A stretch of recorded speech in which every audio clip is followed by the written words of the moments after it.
네, 하루의 경제 주식 마무리 오늘도 저희 경주마와 함께 하시죠. 물가가 하락하고 있다라는 가장 확실한 증거가 나오면서 시장이 오늘 아주 강력한 안도 랠리를 이어갔습니다. 어제 전문가분들이 주목해야 된다라고 했더니 자동차, 좀처럼 안 가더니 자동차 섹터까지도 오늘 잘 갔습니다. 연말까지대로 쭉 상승장이 펼쳐질 수 있을 것이냐 이게 관건이겠죠. 마침 시장의 큰 흐름 아주 잘 보는 세 분 나오셨습니다. 세 분 어서 오세요. 네, 안녕하십니까. 안녕하십니까. 대신증권 문남중 연구위원님, 경주마 첫 방문이십니다. 네, 맞습니다. 주로 뭐 어떤 쪽 많이 보고 계세요? 제가 글로벌 전략 담당하고 있어서 네. 연준의 통화 정책 이로 인한 글로벌 증시 흐름들 어떻게 될까라고 얘기를 좀 많이 드리고 있는데요. 최근에는 연준의 금리 인상이 끝났다는 얘기를 한 2달 전부터 열심히 얘기했었었는데 네.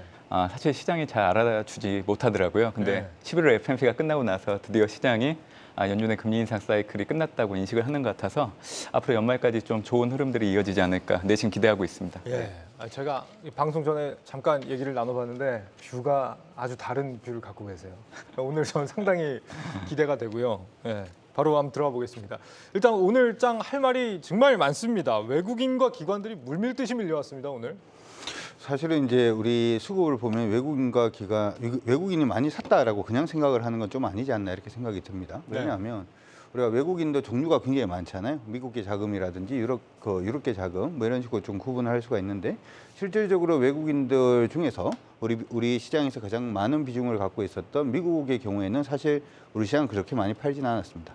저번 달 같은 경우에 한 5천억 정도 매도를 했었고 그 전달이라든지 하는 부분 대부분 순매수였고요.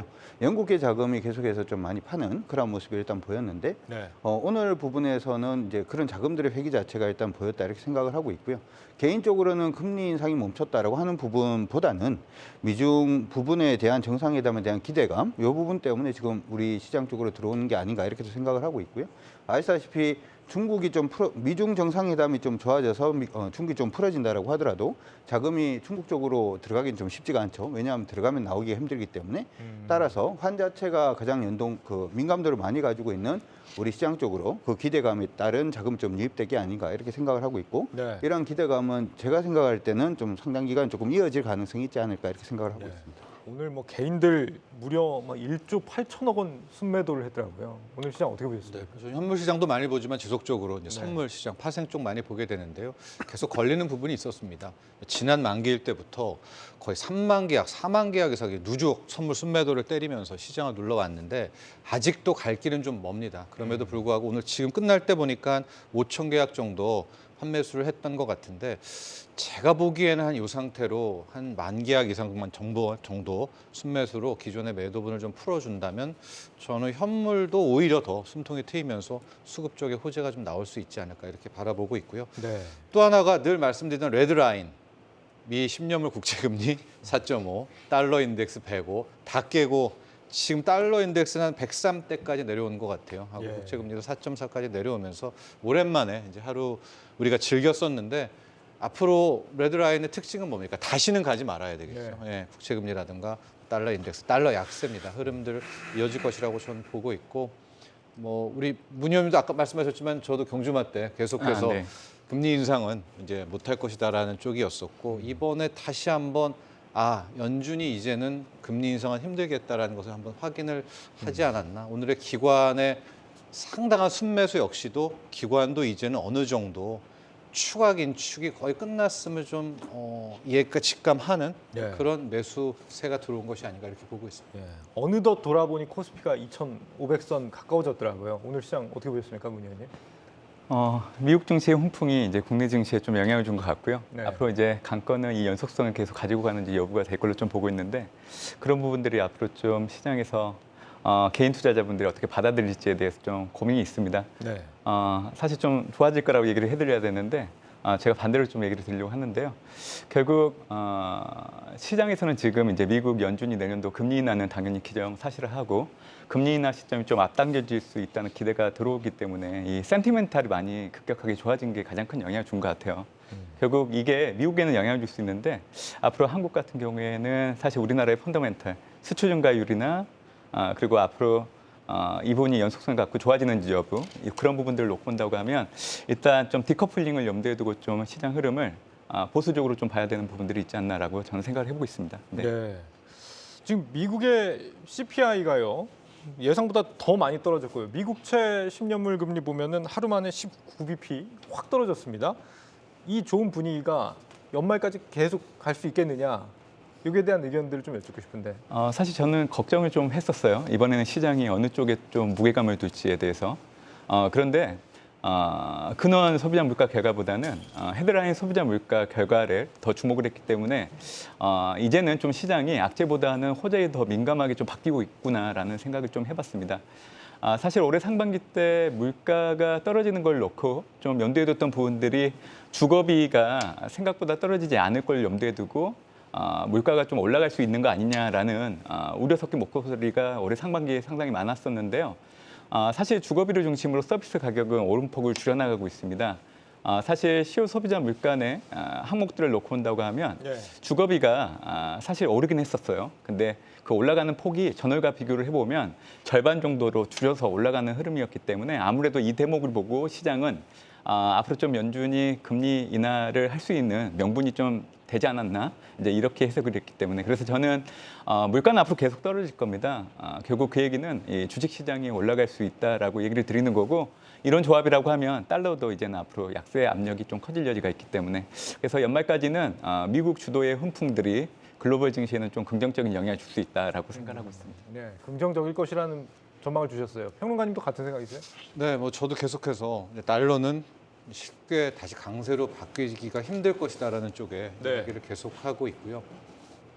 실은 한 나라의 금리와 통화 가치가 정확히 맞아떨어지는 나라가 잘 없습니다. 즉 뭐냐면 우리가 보통 금리를 그 나라 통화의 몸값이라고 말하잖아요. 그런데 금리가 올라간다고 해서 그 나라의 통화가 꼭 강해지는 건 아니에요.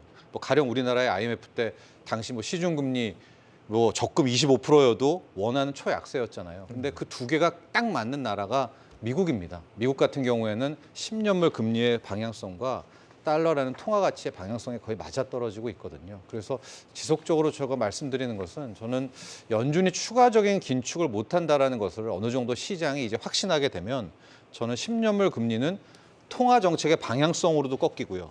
게다가 분명히 뭐 제가 확신할 수는 없겠지만 두 달 내, 석 달 내에 미국 고용 시장도 꺾일 것 같거든요. 네. 그럼 일종의 경기 침체 비스무리한 우려 섞이면서 같이 시장 금리를 끌어내릴 거고요. 그렇게 10년물 금리가 4%대마저 깨지고 3자로 들어오게 되면 저는 거의 달러 인덱스도 뭐 100대도 깨질 가능성이 있다고 보는.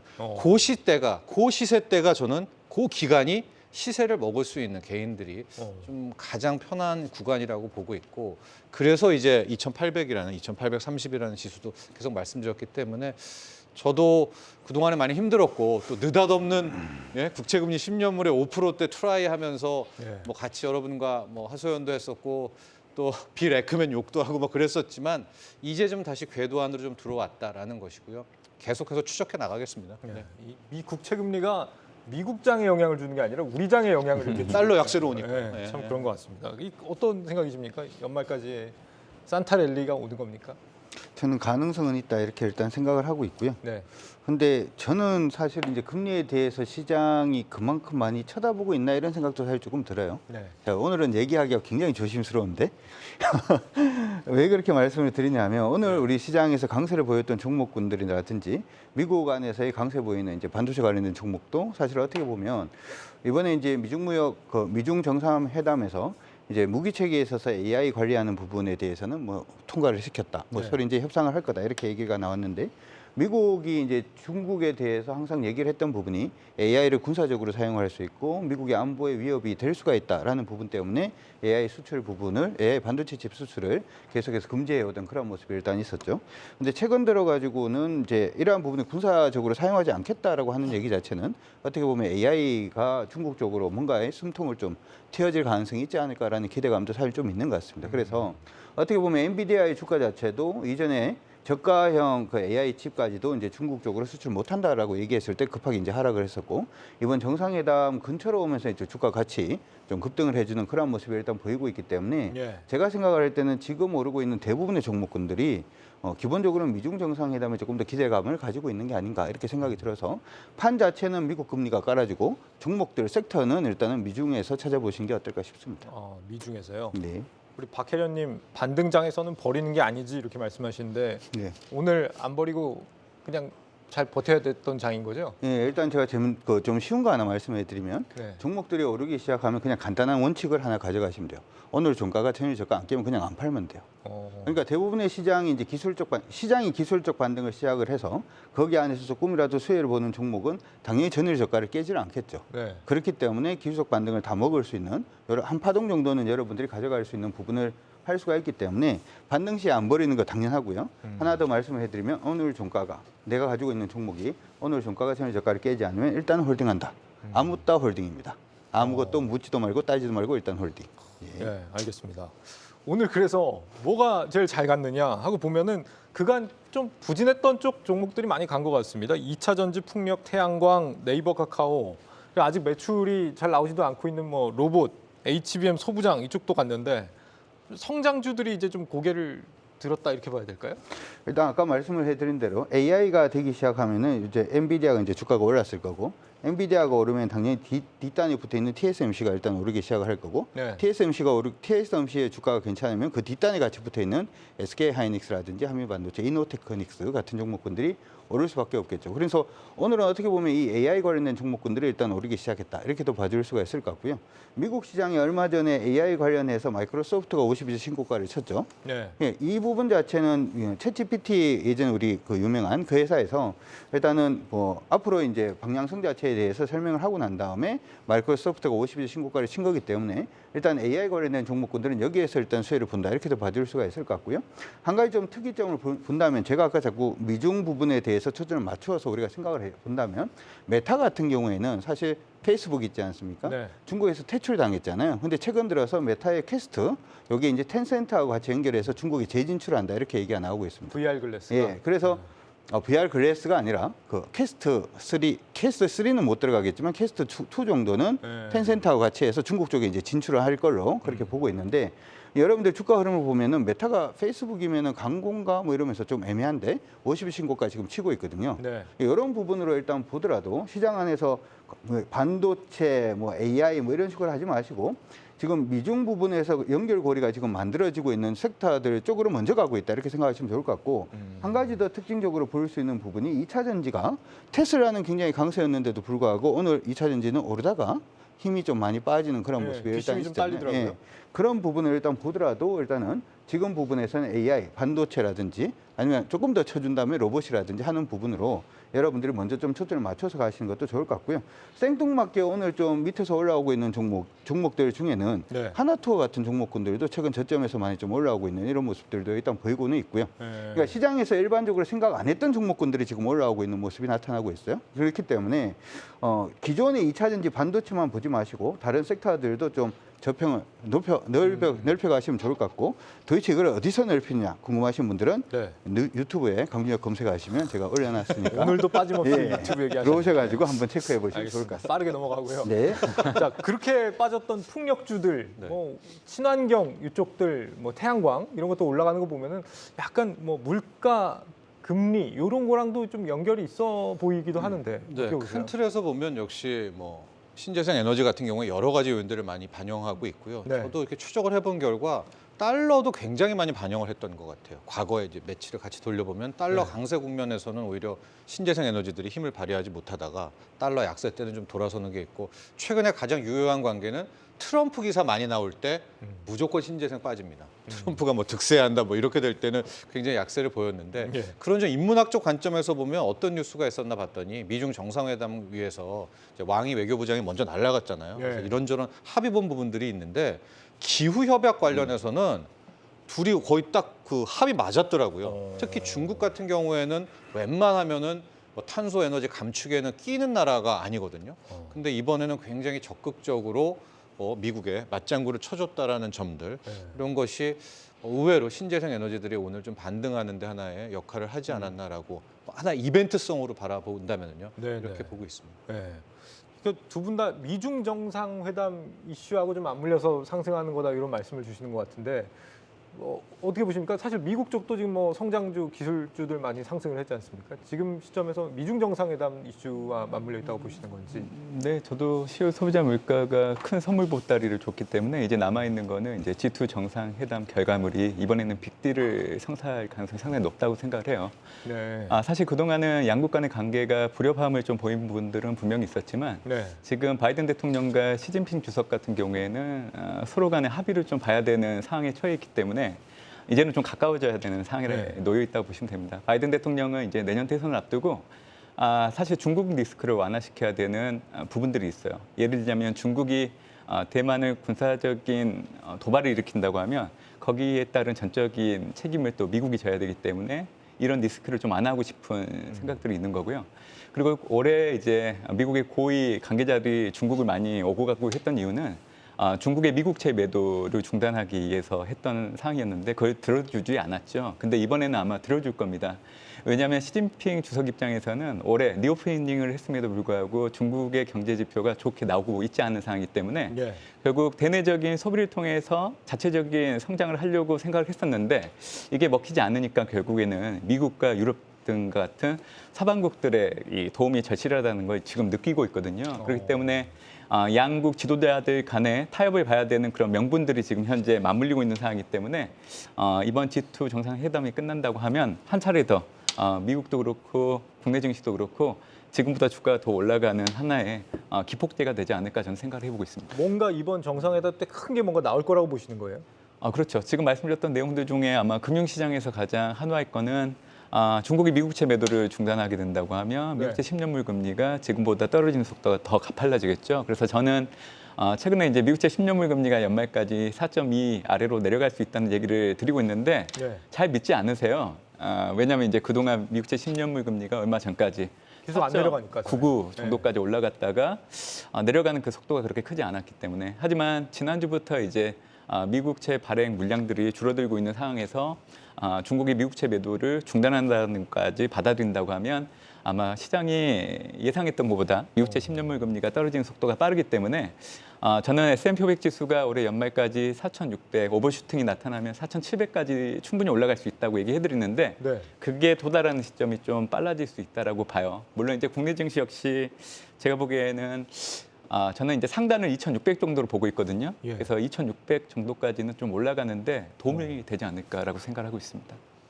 중국이 그 미국의 국채를 매도를 안 하려면 중국도 뭐가 필요하지 않습니까? 중국이 그 미국채 매도를 하는 거는 나름 이유가 있는 거잖아요. 자기들도 살려고 그러는 거 아닙니까? 환율 지키려고? 저는 그렇게 생각하진 않아요. 결국 양국 간에 뭔가 이렇게 가지고 있을 만한 어떤 카드가 있어야 되는데 네. 사실 2008년도 이제 금융위기를 겪고 나서 트럼프가 당선되기 전까지는 양국 간의 관계가 경제적인 공생관계. 그러니까 중국 같은 경우에는 값싼 공산품을 만들어서 이제 미국에 수출을 하게 되면 미국은 안정적인 물가를 유지하면서 안정적인 성장을 하는 그런 메커니즘을 가지고 양국이 성장했던 모델이었는데 네. 트럼프가 당선되고 나서 그게 완전히 깨져버렸죠. 그래서 사실 미국이 중국을 압박할 수 있는 수단은 좀 많이 있어요. 예를 들자면 홍콩이 사실 지금 아시아 금융허브로서의 역할이 많이 줄어들고 있는데 그 이유 중에 하나는 홍콩 달러 때문에 그렇습니다. 그러니까 미국이 아무런 비용이 되지 않고 중국을 이어가기 위한 가장 좋은 수단은 네. 홍콩 달러를 약세로 만들게 되면 이하나도 자동으로 약세 압력을 받게 되면 중국 내 기업들의 해외 부채가 커지는 효과들로 인해서 자연스럽게 이제 대출을 해줬던 지방은행 도산을 할 수 있는 형태로 가버리게 되거든요. 그래서 미국은 말씀드린 것처럼 이런 다양한 수단을 갖고 있는데 중국 같은 경우에는 데려갈 수 있는 수단이 결국에는 미국채. 그래서 이제 미국채 매도를 그동안 일관되게 했던 이유는 뭔가 경제 지표 부진에 따른 어떤 부분들을 염두에 두기보다는 이제 미국이 이제 중국의 첨단 산업에 대해서 자꾸 견제를 하기 때문에 이제 중국 입장에서는 이제 미국채를 가지고 견제를 해왔던 상황이죠. 예. 네. 아니, 지금 문 의원님 말씀하셨는데 채팅창이 죽었나요? 아무도 말씀을 안 하시네요. 되게 집중해서 뭔가 들으시는 거예요. 이렇게 아무 말씀을 안 하시는 경우가 없었는데. 자, 지금 그러게요. 그 어제 같은 경우에 이제 하창봉 대표님 나오셔서 자동차 쪽 좀 주목해서 봐야 된다 이런 말씀하셨는데 기가 막히게 오늘 자동차 그 잘 안 가던 현대차 기아도 그렇고 자동차가 오늘 강세를 보이더라고요. 네. 이거 어떻게 봐야 됩니까? 이 부분은? 하창봉 대표님이 잘하시는 걸로 보시면 되죠. 아, 그래요? 두 분 또 네. 친하시잖아요. 네. 저는 사실은 어제 진짜 채팅창이 조용한 거 보니까 되게 신기한 게 네. 어제는 저는 대박천국 나가서 무슨 얘기를 했냐면 네. 이번에 미국하고 중국하고의 관계가 저는 괜찮아질 것 같다. 그러면은 네. 모든 문제가 해결될 수 있다. 뭐 이런 얘기를 하니까 채팅창이 막 굉장히 이렇게 많이 올라오던데 네. 이상한 소리 한다고? 오늘은 조용하네요. 네. 일단 제가 생각할 때는 이렇게도 한번 생각을 해볼 수 있을 것 같습니다. 강 아까 대표님 얘기할 말씀하시니까 때 갑자기 채팅창이 그렇죠? 활발해졌어요. 예, 이렇게 생각을 해볼 수도 있을 것 같아요. 이게 지금 미국하고 중국 간의 관계가 좋아지기 시작을 하면 당연히 중국 경제가 사실 여러분들 유튜브라든지 여러 정보 매체들을 통해서 한번 보셨을 거예요. 생각보다 굉장히 좀 위험합니다. 그러다 보니까 시진핑도 지금 양보할 수 있는 부분도 일단 있고 미국도 역시 마찬가지라고 생각을 하는데 그래서 중국 경기가 조금 살아나는 모습이 일단 보여진다면 당연히 여기에 떡고물은 우리 시장이 굉장히 크게 받아들여질 수도 있다 이렇게 생각을 하고요. 그렇게 됐을 때도 가장 크게 수혜를 볼 수 있는 건 저는 반도체가 아닌가 이렇게 생각을 합니다. 왜냐하면 자동차 부분은 이게 친환경으로 가냐 친환경으로 가지 않느냐에 따라 가지고도 얘기가 좀 많이 달라지는데 현대자동차라든지 기아 같은 경우에는 실적이 좋음에도 불구하고 주가가 가지 못하는 가장 주된 이유는 지금 현대 기아가 지금 바라보고 있는 방향은 친환경이지만 나오고 있는 실적은 친환경에서 나오는 게 아니거든요. 그러다 보니까 주가하고 실적하고의 괴리감 자체가 저는 크다 이렇게 일단 생각을 하고 있고요. 중국 쪽이 중국하고 미국 간의 관계가 좀 좋아지면 여기서 새우등 터지듯이 굉장히 좀 많이 힘들었던 부분이 저는 반도체다 이렇게 생각을 하고 있고요. 그렇기 때문에 반도체에 조금 더 주목을 하시는 게 어떨까 싶습니다. 2차 전지 쪽은 어떤가요? 좀 테슬라 어제도 6% 이상 올랐기 때문에 이 중국에서 전기차 가격을 뭐 또 인상을 추가로 한다 이 이슈 때문이었던 것 같거든요. 저는 일단 그렇게 생각하지는 않고요. 네. 일단 테슬라가 주가가 다시 반등하기 시작했던 시점이 인도 쪽에 이제 테슬라 공장을 이제 받아들이면서 관세를 낮춰주는 그러한 얘기가 일단 있었죠. 인도 같은 경우에는 전체 자동차가 1년에 판매하는 판매량 자체가 한 300만 대 정도 일단 되기 때문에 미국하고 비교해서 보자면 한 3분의 1 정도 아니면 4분의 1 정도 되는 그러한 시장인데 원래 인도의 수입차가 관세가 4만 달러 이하가 70% 정도 관세. 네. 그다음에 4만 달러가 넘으면 거의 100% 관세를 매겼습니다. 그러니까 외국산 자동차가 인도 시장에 진출하기 굉장히 어려웠다는 거죠. 근데 이번에 테슬라가 인도에 공장을 지을 때 조건이 관세를 많이 낮춰달라 이렇게 얘기를 했고 이번에 관세가 한 15%까지 떨어졌습니다. 그렇기 때문에 인도에서 테슬라를 좀 이렇게 받아들이려는 욕구 자체가 강하다라는 점이 일단 부각이 된 것 같고 이런 부분 때문에 주가가 일단 테슬라 주가도 상승을 하고 2차 전지 관련된 종목군들도 상승하지 않았나 이렇게 생각이 드는데 예.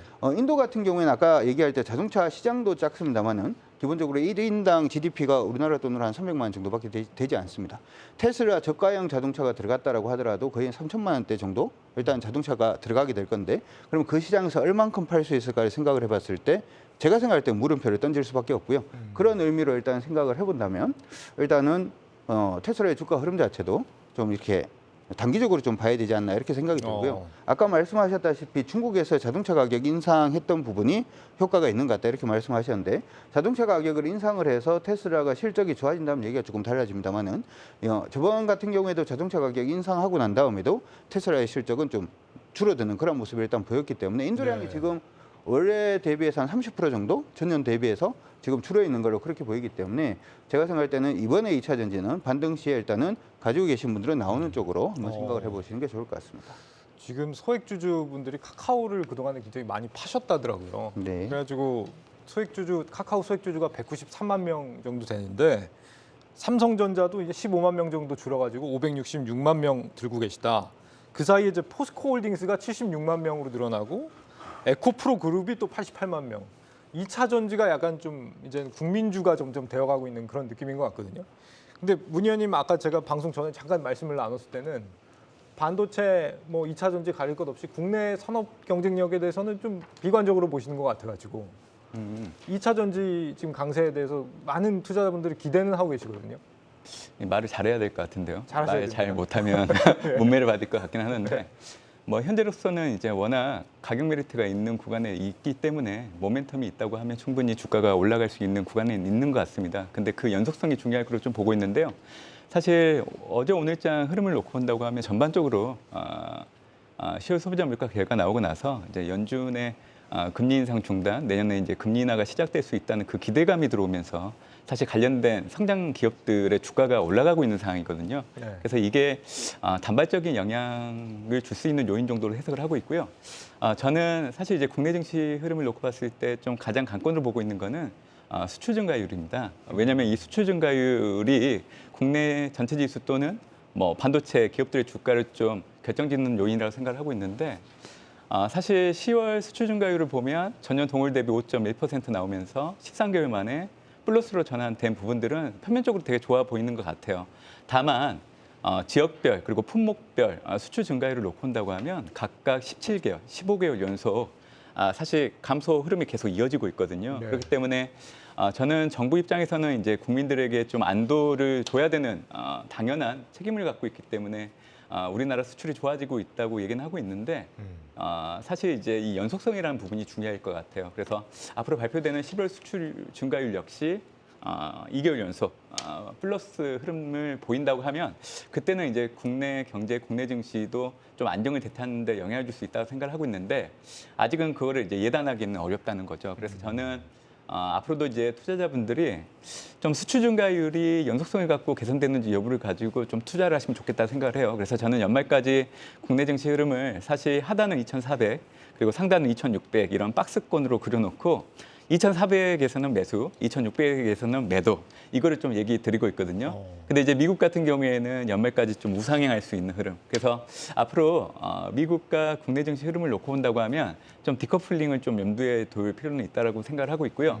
아마 미국 내에서도 주도 섹터는 커뮤니케이션, 경기 소비재, IT 그리고 이제 국내 증시 그동안 이제 투자자들이 가장 좋아했던 2차 전지 관련된 주가들도 좋아지는 흐름으로 갈 수 있는 부분들은 있지만 네. 국내 증시를 놓고 본다고 하면 일단은 좀 지켜봐야 되는 요인들도 있지 않나라는 생각 좀 해보고 있습니다. 예. 디커플링은 이미 진짜 확실하게 오고 있다는 생각은 들긴 하거든요. 예. 평론가님께서도 문 의원님과 좀 의견을 같이 하십니까? 국내 증시의 어떤 같이 하는 대목도 기회에 있고요. 대해서. 특히 이제 10년물 국채금리 떨어진다라는 부분. 저 혼자 되게 외로웠었는데 문 의원님이 계셨다면 좀 일찍 네. 나오셨을 거면 좋을 것 같고요. 저는 한 올 연말 내년 1분기까지 3자도 그러니까 4%도 한번 깨지는 걸 트라이할 수 있겠다. 이 정도로 10년물 국채금리의 하락을 보고 있는데요. 네. 거기에는 미중 정상회담에 따른 뭐 중국 쪽에서의 수급 개선도 분명히 있겠지만 또 하나 얼마 전에 좀 제가 기다렸던 뉴스가 나왔었는데 이제 RRP라고 역 RP 잔고가 1조가 드디어 깨지는 이제 상황이 나왔습니다. 결국 이렇게 되면 또 미국 내에서 은행들 지급준비금 이슈 나오고 연준이 양적 긴축 더 못하거든요. 그러니까 여기까지 더해진다면 저는 상당 부분 미국의 10년물 국채금리가 떨어질 여력은 더 있지 않겠느냐. 그러면 제가 계속 말씀드린 시나리오지만 달러도 약세될 룸이 훨씬 더 커질 수가 있고 네. 1240원대 밑까지 떨어질 수가 있다라고 하면 과거의 흐름상 이렇게 되면 뭐 실적이건 뭐건 일단은 유동성 들어와서 주가를 끌어올리는 대목이 있거든요. 그래서 저는 상당한 슈팅도 보고 있어서 뭐 내년 국내 1분기까지 증시 네, 말씀하시죠? 내년 1분기까지 2,830 그것도 뭐 계속 말씀드리지만은 예. 까지의 여력을 바라보고 있고 그때의 주도주가 뭐냐? 저는 현대차, 기아차를 보고 있거든요. 왜냐하면 어쨌든 코스피 시총 상위에서 끌고 가야 되는데 항상 이 외국인과 기관들의 특히 외국인이 리딩을 해서 끌고 갈 때는 개인들이 손탄 종목을 잘 안 끌고 가더라고요. 근데 최근에 현대차 뭐 이런 수급들 보면 외국인이 진짜 쟁일만큼 쟁여놨어요. 그러니까 여기에서 튀어 올라가면 외국인만 뭐 큰 수익을 벌게 되는 그런 구조여서 현대 기아차를 저는 이제야 뭐 오늘 올랐고 내일 또 어떻게 될지 모르겠습니다만 지속적으로 이제 말씀드렸던 그런 부분이라고 보고 있어서 저는 여기 달러 약세 부분이 계속 진행된다면 의외로 코스피도 미국장 못지않게 이런 수급적인 요인에서 내년 1분기까지에 저는 좀 긍정적으로 바라보고 있는 편입니다. 예. 그 부분은 약간 뷰가 좀 다르시네요, 네, 두 분이. 그렇네요. 네. 알겠습니다. 대표님께 여쭤보고 싶은 거는 이제 오늘 있었던 일 중에 웅진그룹이 상한가를 갔거든요. 네. 웅진그룹이 갑자기 2차 전지를 한다 그래가지고 2차 전지 관련 기업 있죠? EQ셀을 인수를 한다. 이 네. 이슈 때문에 상한가를 갔는데 예. 이렇게 단발적으로 터지는 이슈를 우리가 뭐 좀 주목을 해봐야 되는 건지 2차 전지가 어쨌거나 붙어 있으니까요. 이게 그래서 2차 전지가 굉장히 어렵다 이런 생각은 사실 좀 들긴 합니다. 그러니까 시장 안에서 2차 전지 관련된 종목군들이 고점을 쳤다라고 얘기를 했던 그러한 시기에서도 사실 이전 같은 경우에는 2차전지 에코프로라든지 에코프로비엠 아니면 포스코 관련된 포스코 퓨처엠이라든지 일부 종목군들은 하락을 했습니다만은 알루미늄이라든지 하는 전해질 소재라든지 관련된 종목군들은 또 오르는 그런 모습들도 일단 있었고요. 최근에도 2차 전지가 오늘은 고점 대비해서 좀 힘을 못 내는 그런 모습이 보이는 가운데서도 네. 2차 전지 관련돼서 이제 장비 관련된 종목이라든지 이들 종목군들은 또 바닥에서 움직이는 그런 모습이 나오니까 아마 우리 개인 투자들의 경우에는 아 이거 봐 2차 전지 죽지 않았다 뭐 이렇게 생각을 하실 수도 있을 것 같은데 여러분들이 이제 같은 섹터 안의 종목군들의 차트를 조금 길게 놓고 일단 보시다 보면 아직까지 바닥권에 여전히 2차 전지 장비주라든지 일부 섹터들은 바닥권에 있는 종목들이 많고요. 그들 종목군들은 탄성이 아직까지 죽지는 않았습니다. 하지만 위에 있는 에코프로라든지 하는 기업들 자체는 이미 좀 많이 올랐다라는 부담감도 있다 보니까 종목군들의 움직임 자체가 좀 이원화되는 그런 모습은 일단 있다 이렇게 생각을 하시면 좋을 것 같고요. 웅진의 경우에는 그냥 단기적으로만 생각을 하시면 좋을 것 같고 2차 전지 부분을 생각을 하실 때 저는 이렇게 하셨으면 좋을 것 같아요. 모멘텀이 있다라고 하더라도 이런 거죠. 최근에 이제 SKI 테크놀로지도 같이 상승을 해주고 예. 좀 같이 눌려주는 그런 모습이 일단 있었고 에코프로 같은 경우에도 같이 오르다가 같이 밀리는 그런 단기적인 차트 흐름은 비슷한데 차트를 길게 보면 SKI 테크놀로지 같은 경우는 완전 바닥에 있거든요. 근데 에코프로는 완전히 천장에 있단 말이죠. 지금 많이 떨어졌다라고 하더라도 높은 수준에 있기 때문에 그런 부분을 조금 구분하셔가지고 일단 보시는 게 좋을 것 같고 웅진 같은 경우에는 단기적으로만 보시는 게 좋을 것 같습니다. 예. 연말에 시장에 좀 랠리가 찾아올 것이냐 이 부분을 이제부터 좀 본격적으로 좀 따져봐야 되겠는데요. 일단 지금까지 상황은 뭐 골디락스가 이제 오고 있다라고 표현해도 지금 과언이 아닌 상황이 아닌가 싶은데 물가는 서서히 좀 내려가고 경기는 뭐 그렇게 나빠지지 않고 그런 상황 아닙니까, 문 의원님? 예. 네, 골디락스라는 단어가 나올 줄 알고 있었어요. 예. 그래요? 뭐 보통 쓸 수 있는 단어이긴 하는데 아직은 조금 이르다는 생각이 좀 들고 있고요. 예. 아마 그 얘기는 아마 내년 상반기 정도 좀 되지 않을까라는 생각을 해요. 지금은 이제 물가가 떨어지는 건 확실히 맞고요. 이제 시장에서 이제 참여자들이 이제 관심을 가져야 되는 부분들은 결국 내년도 연준이 언제쯤 금리 인하를 단행할까일 것 같아요. 네. 사실 그게 앞당겨지고 있기 때문에 지금 시장이 먼저 움직이고 있거든요. 사실 10월 소비자 물가가 발표되기 이전에 여러분들이 많이 보시는 CME 패드워치 2를 놓고 본다고 하면 사실은 내년도 연준이 금리 인하를 단행하는 시점이 6월이었어요. 근데 10월 소비자 물가 결과를 확인하고 나서는 6월에서 5월로 앞당겨지고요. 그리고 금리 인하 횟수는 기존에 3회였다가 이제는 4회로 더 낮춘다고 그렇게 보고 있는 거죠. 그리고 최종 정책 금리는 4.5에서 4.75였는데 이게 또 4.25에서 4.5로 낮아지고 있는 걸 보면 네. 결국 이 물가가 앞으로 계속 둔화된다고 하면 시장은 일부 주요 IB들이 얘기하고 있는 내년 3월에도 충분히 금리를 인하 가능하다는 형태로 인식이 확산될 여지도 있다라고 보고는 있어요. 결국 이게 시장에 올라갈 수 있는 동인이라고 생각을 하고 있는 부분들이고요. 저 역시 연준의 금리 인하는 내년도 기정사실화됐고 금리 인하 시점은 내년 2분기, 정확하게는 이제 5월 FOMC가 될 걸로 좀 얘기를 해드리고 있는데 사실 여러분들이 금리 인하 시점을 예단하기 위해서는 좀 알아두셔야 되는 조건들이 있어요. 그래서 제가 1995년도 이후에 연준이 금리 인상을 중단했던 4차례의 사례, 95년, 2000년, 2006년, 그리고 2018년을 놓고 본다고 하면 연준이 금리 인하를 단행하기 이전에 나타났던 경제지표 변화, 그 부분을 좀 염두에 두시면 좋을 것 같아요. 일단 여러분들이 고용지표 발표되면 우선적으로 확인하는 게 비농업 부분 고용자 수이잖아요. 과거 4차례의 국면들을 놓고 본다고 하면 지금 현재 10월 비농업 부분 고용자 수가 15만 건이 나왔었는데 이 숫자가 10만 건 초반으로 내려가야 돼요. 그리고 두 번째는 제조업과 서비스업 PMI가 수축 국면에 떨어져야 되는데 지금 현재 제조업은 수축 국면에 놓여 있지만 서비스업 같은 경우에는 확장 국면에 있기 때문에 앞으로 서비스업을 중심으로 둔화되는 폭이 커져야 된다는 걸 얘기해드리고 싶고요. 당연히 물가, 기대 인플레이션율 지표는 떨어져야 되고 또 부동산 대출 증가율 역시 감소하는 흐름이 나타나야 됩니다. 근데 지금 말씀드렸던 4개의 요건들이 저는 내년 1분기 이전에 모두 도달할 걸로 좀 보고 있거든요. 그렇기 때문에 내년 2분기가 되면 연준이 금리 인하를 할 수 있다. 결국 이러한 생각들이 확산된다고 하면 결국 시장에 빨리 반영이 되겠죠. 그렇기 때문에 여러분들이 생각하는 주가의 상단이 생각보다 좀 빨리 다가올 수 있는 부분들도 있다 생각을 하고 있고요. 결국 미국채 10년물 금리가 거기에 따른 잣대로 좀 볼 수 있을 걸로 좀 보고 있는데 저는 연말까지 4.2 정도까지 언더할 수 있다라고 보고 있기 때문에 아무래도 여러분들이 쉽게 접근할 수 있는 지표는 미국채 10년물 금리가 될 걸로 좀 보고 있어서 예. 그 지표를 좀 눈여겨보시면 좋지 않을까 생각하고 있습니다. 일단은 4% 중반선이면 굉장히 높은 미국채 10년물 금리 상황인데 이 상황에서 경기 침체가 안 옵니까? 경기 침체가 오게 되면은 지금은 이제 사실은 물가가 진정이 된다는 것 때문에 굉장히 이 기대감으로 증시가 오르고 있잖아요. 경기 침체가 온다 그러면 얘기가 또 달라지지 않습니까? 네, 그래서 이제 제가 좀 항상 좀 반대되는 얘기들을 많이 하고 있는데요. 네. 경제 지표를 바라보는 어떻게 보면 해석하는 부분들을 이제는 좀 약간 다르게 봐야 된다 생각을 해요. 그러니까 팬데믹 이전과 이후를 놓고 봤을 때 언론적으로 그동안 해석했던 그 잣대에서 좀 벗어나야 우리가 이제 하프 경기 전망을 좀 정확하게 할 수 있다라고 보고 있는데요. 사실 크게 세 가지 정도 변화가 있는 것 같아요.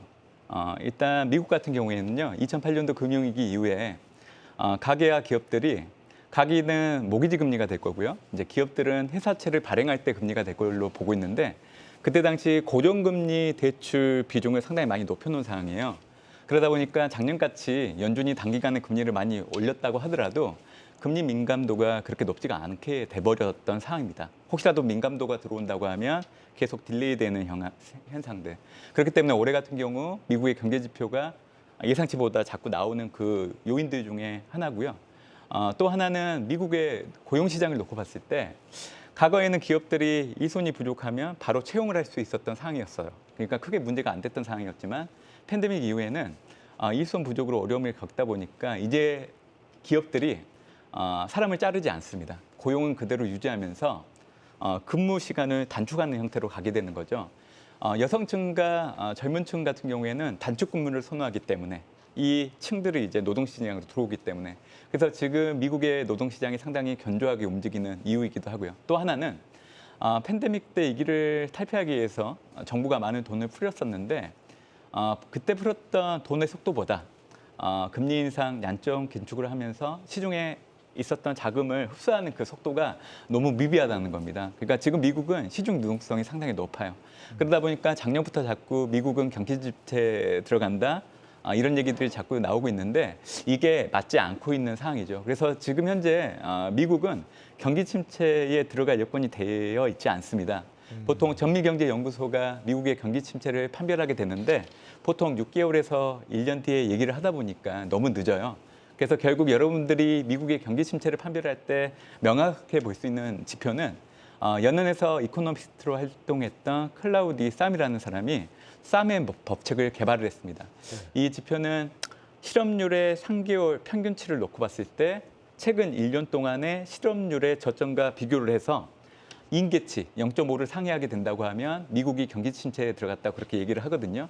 근데 최근 데이터를 놓고 본다고 하면 0.33%로 아직은 임계치에 도달하지 않고 있는 상황입니다. 그렇기 때문에 미국이 경기 침체에 들어갈 여지가 있다, 아니면 미국이 경기 침체에 들어갔다고 얘기하기에는 이런 지표들이 명확하게 반대되는 의견들을 보여주고 있기 때문에 아직은 미국 경기에 대해서 명확한 시선을 가지고 접근을 해야 되는 부분들은 있지 않나라고 생각을 해보고 있습니다. 예.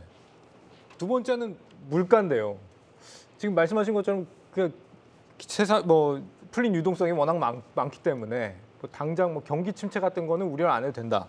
물가가 그래도 떨어져야 이제 금리 인하 사이클로 가게 될 건데 물가가 지금 이제 조금 돌아선 느낌이긴 합니다만 생각보다 오래 걸릴 수도 있잖아요. 물가는 확실하게 떠질 수 있느냐? 왜냐하면은 공급망 이게 무너지면서 미국과 러시아 이 균형이 무너지면서 그 안에 있던 공급망들이 막 재편되고 있지 않습니까? 중국도 그렇고요. 그 과정에서 굉장히 많은 인플레이션이 야기되고 있다는 지적이 있었는데 이런 부분은 어떻게 보세요? 사실 이제 소비자 물가 결과치를 놓고 지금 시장은 연준의 금리 인상 그리고 내년도 금리 인하가 시작될 수 있다는 생각을 하기 시작을 했거든요. 네. 근데 제가 보기에는 이게 좀 늦었던 것 같아요. 그리고 연준은 이미 올해 금리 인상을 중단했다는 시그널을 얘기를 하고 있는데 중요한 거는 중앙은행이 투자자들한테 직접적으로 얘기하지 않는다는 거죠. 한국은행 같은 경우에도 올해 2월 이후로 금리 동결을 하고 있는데 사실 무방하죠. 금리 인상 사이클이 끝났다는 거. 근데 얘기를 안 하고 있는 상황이죠. 미국 연준도 동일합니다. 사실 올해 연준 행위를 놓고 봤을 때는 7월 달에 금리 인상이 끝났거든요. 근데 그때는 어느 누구도 확신할 수가 없었어요. 왜냐하면 그때 당시 수정경제 전망을 놓고 본다고 하면 레인지의 상단이 6.1로 올라갔기 때문에 연준이 추가적으로 금리를 올릴 수 있는 상단을 열어놓은 상황이라서 어느 누구도 미국의 금리 인상이 끝났다고 얘기할 수 없었죠. 근데 9월 FMC 때 수정 경제 전망을 놓고 본다고 하면 레인지 상단을 기존 6.1에서 5.6으로 낮춰버렸어요. 그리고 연준이 올해 생각하고 있는 최종 정책금리의 중위값을 5.6으로 제시하고 있는데 중위값과 상단이 동일하다는 얘기는 현재 연준의 정책금리 5.25와 5.5를 염두에 둔다고 하면 연준은 더 이상 금리를 올릴 생각이 없다는 것을 분명히 보여줬는데 그때 당시 파월 연준 의장이 한 번 더 금리를 올릴 수 있을 거라는 그 발언에 집중하다 보니까 예. 그거에 대한 부분들을 인지하지 못했던 그 발상이 됐었죠. 제가 이 얘기를 해드리는 이유는 지금 현재 여러분들이 경험하고 있는 물가는 이미 연준이 금리 인상을 중단할 수 있는 여건이 마련돼 있는 상황 하에서 있었는데 시장이 그거에 대해서 인식을 못했던 부분이 있다는 겁니다. 사실 제가 이제 물가에 대해서 얘기를 해드릴 때 공급 측 요인과 수요 측 요인을 갖고 얘기를 드리고 있는데 공급 측 요인은 글로벌 공급망 변목이 올해 2월을 기준으로 완전히 해소됐다는 겁니다. 이기와 관련된 지표는 뉴욕 연은의 글로벌 공급망 압력 지수를 놓고 보면 되는데 그게 올해 2월 기준으로 음영의 값으로 전환됐기 때문에 그 얘기를 드리는 거죠. 예. 반대로 이제 수요 측 요인을 놓고 본다고 하면 작년에는 유가 하락에 따른 상품 가격 하락 그리고 올해는 주거비를 중심으로 서비스 가격이 하락하면서 이제 물가가 떨어지고 있는 상황이거든요. 네. 그렇기 때문에 사실 투자자 입장에서는 물가를 갖고 걱정을 할 한 해는 아니었다는 겁니다. 그렇기 때문에 이제 연준이 올해 7월달 금리 인상을 중단할 수 있었던 그 배경이 됐던 거고요. 그래서 이제 앞으로 투자자분들이 이 물가가 올라간다고 생각하기에는 이제 투자 환경이 너무 바뀌어 버렸어요. 네. 앞으로 물가가 올라간다고 하면 미국채 10년물 금리가 떨어질 수는 없는 상황이거든요. 근데 지금 미국채 10년물 금리가 빠른 속도로 떨어지는 걸 놓고 온다고 하면 앞으로 물가는 여러분들이 생각하는 것보다는 조금 더 빠르게 떨어질 여지가 있다는 거를 앞으로 좀 주목하시면 좋지 않을까 생각을 하고 있습니다. 그 의원님 말씀대로 하면 물가는 빠르게 떨어지고 경기 침체도 오지 않고 이렇게 생각하면 진짜 연말도 그렇고 내년도 그렇고 계속 강세장이 올 거라는 예상이 되는 거잖아요. 근데 우리 평론가님 항상 예전에 말씀하셨던 게 이제 경기 침체는 오죠. 저는 경기 침체가 온다. 네. 그리고 네. 내년에 경기 침체가 와서 이제 금리 인하에 들어가는 시점 전까지는 강세장인데 네. 금리 인하를 하는 순간부터는 모른다. 이 말씀을 하셨었잖아요. 그렇습니다. 그러니까 경기 침체 우리 생각이 좀 다를 텐데 저는 이미 경기 침체가 왔어도 벌써 왔었어야 되는데 네. 속인다고 보고 있거든요. 그러니까 속여서 아주 그냥 직설적으로 얘기를 하면 가령 이런 부분이에요. 이제 학자금 대출 상환이 시작됐잖아요. 미국 같은 경우에 만에 하나 이걸로 허덕대려는 순간 정부가 재정을 통해서 또 학자금 대금을 또 까준다든가 이런 식으로 또 무마를 하면 이 사람들 또 노동시장에 안 나오고 또 이런 행태들 그러니까 저는 뭐 내년 11월 미 대선을 기준으로 본다면 그 전에는 한번 크러쉬, 준하는 경기 침체를 예상하고 있는데 이 속이는 상반기, 내년 연말과 내년 상반기에 다 같이 취한다? 뭐 이런 표현들 속이는 걸 알면서도 그래 나도 올라타주자, 나도 올라타주자 이런 식으로 만드는 그래서 뭐 계속해서 저는 자산 버블이라는 네. 표현을 쓰고 있거든요. 그러니까 올 연말 내년 상반기를 제가 밝게 보는 이유도 그게 어떤 펀더멘탈로 인한 것이 아니라 쉽게 말해서 무너지기 전에 한번 반짝거리는 이제 그런 상승이라고 봐서 그게 위험하다고 본 거거든요. 왜냐하면 그런 상승은 과거에도 보면 미친 듯이 오를 때가 있거든요. 그 적정한 선을 넘는 버블이 올 수도 있기 때문에 이제 그런 점에 대비를 이제 계속해서 이야기를 드리는 거고요. 네. 그래서 저는 오히려 내년 하반기 이후 특히 2025년 같은 경우에 내후년 얘기를 벌써 해서 그렇지만 상당히 힘든 국면을 생각을 하고 있고 물가를 얘기할 때는 저는 결국 유가를 봐야 될 것 같은데 예. 2007년에서 8년 때가 이제 많이 저는 생각이 되거든요. 그러니까 무슨 얘기냐면 지금부터 내년 한 3, 4월까지 국제 유가를 한 80대, 90대 밑에서 계속 가둬놓은 다음에 이렇게 되면 물가는 잡히는 듯이 보이잖아요. 그러고 나서 주가 시세 상승을 낸 다음에 그 뒤로부터 소위 말하는 시장이 무너질 때 유가를 함께 날리는. 그러니까 그때 당시에도 보면 오히려 2009년 때, 뭐 2008년 말 때 배럴당 120달러, 140달러 갔던 때가 나오거든요. 그러니까 제가 생각하는 시나리오, 저의 그림은 이제 내년 하반기가 되면 유가 폭등, 네. 거기에 따른 뭐 인플레도 당연히 날아가게 되고요. 그때는 저는 통화 정책은 이미 실기했다고 보여집니다. 그래서 저는 이제부터 통화 정책이라는 게 뭐 중앙은행이라든가 한국은행이 금리를 가지고 물가를 컨트롤할 수 있는 뭐 이런 때도 좀 과격한가요? 끝났다고 보여지고 있어서 예. 저는 골든 타임을 다 놓쳤군요. 예, 그들은 놓쳤고 마지막에 이 법을 시세에 올라타는 게 거의 유일한 해법이다. 뭐 이런 식의 입장을 계속 갖고 있습니다. 그 지금까지 역대 금리가 인하가 시작되는 시점에는 항상 증시가 한번 무너졌다라고 하는데 아마 평론가님께서도 그런 것들을 좀 우려하시는 것 같고요. 그렇죠. 저도 뭐 옛날 문법이기 네. 때문에 예. 의원님 생각이 다르세요? 의원님은?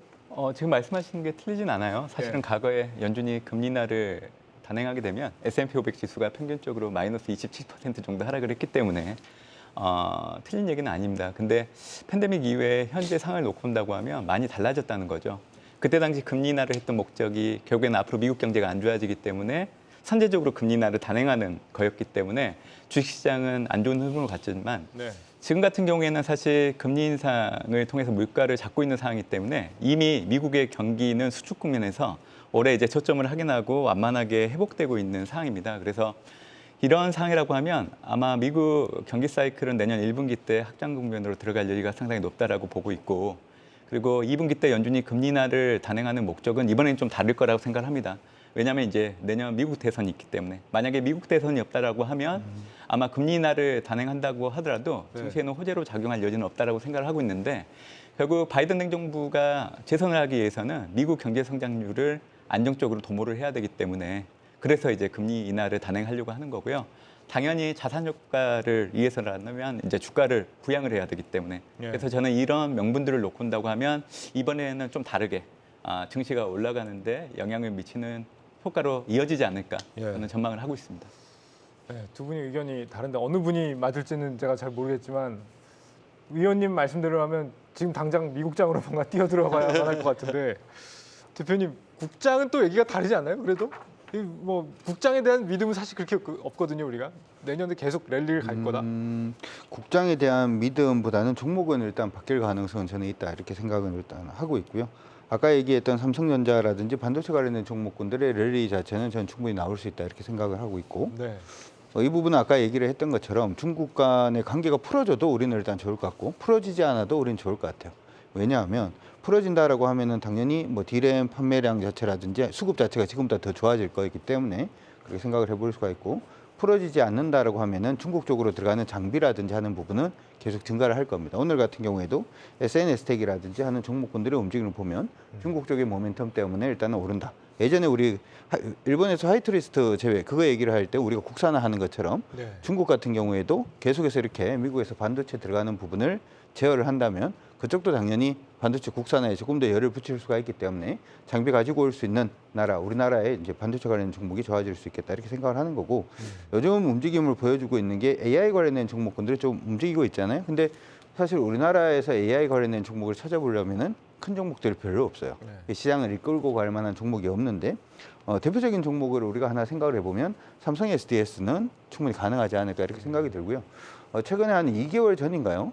삼성증권하고 미래에셋하고 신한에서 전부 다 그 삼성 SDS에 대한 긍정적인 리포트 뷰를 제가 봤는데 이 세 회사가 세 그 증권사가 거의 동시다발적으로 이렇게 긍정적인 리포트 쓰는 건 전 그 진짜 오랜만에 봤습니다. 그래서 내용 자체도 지금 조금 바뀌고 있기 때문에 삼성 SDS 같은 경우에도 여러분들이 한번 봐주시면 좋을 것 같고 예. 그 외에는 일단 PCB 관련된 종목군들이 요즘 계속해서 이제 순위를 바꿔가면서 이제 돌고 있는데 제가 먼저 보고 있는 PCB는 아까 이제 메타 얘기를 한번 했었지 않습니까? 이거는 진짜 그렇게 될지 모르겠습니다만은 저는 내년에 정말 본격적으로 MR 시대가 이제는 오지 않을까라는 생각을 하고 있습니다. 그렇기 때문에 MR 안에 들어가는 부분이 우리 VR에서는 이제 카메라가 이제 중요하지는 않습니다만은 MR 같은 경우에는 카메라도 굉장히 중요하고요. 특히 이제 요즘 이제 중국 쪽에서 스마트폰 판매량 자체도 좀 증가하고 있는 그런 모습이 보여지고 있기 때문에 그리고 이제 자동차에도 지금 카메라가 들어가는 대수 자체가 계속 증가를 하고 있고 네. 뭐 이런 부분을 한번 생각을 해본다면 지금 카메라 관련된 일부 종목군들도 보시는 것도 나쁘지 않을 것 같고요. VR 관련된 부분에서는 뉴프렉스부터 시작을 해서 네. PCB 관련된 종목군들도 한번 다시금 정리하셔서 보시는 게 어떨까 싶습니다. 마지막 해법까지 아주 잘 정리해 주셨습니다. 시장이 지금 기분 좋게 반등을 하고는 있지만 금리는 높고요. 또 실적이 부진한 기업들이 속출하고 있다는 점도 뭐 사실인 것 같습니다. 오늘 공개된 은행들의 이 주택담보대출 금리 같은 경우도 지금 연중 최고치 또다시 경신했다고 하죠. 투자의 귀재 워런 버핏도 요즘 현금을 많이 늘리고 있다는 얘기도 들립니다. 상승장 즐기시되 리스크 관리 잊지 않으시길 바라겠습니다. 저희 내일 다시 찾아오겠습니다. 여러분 고맙습니다.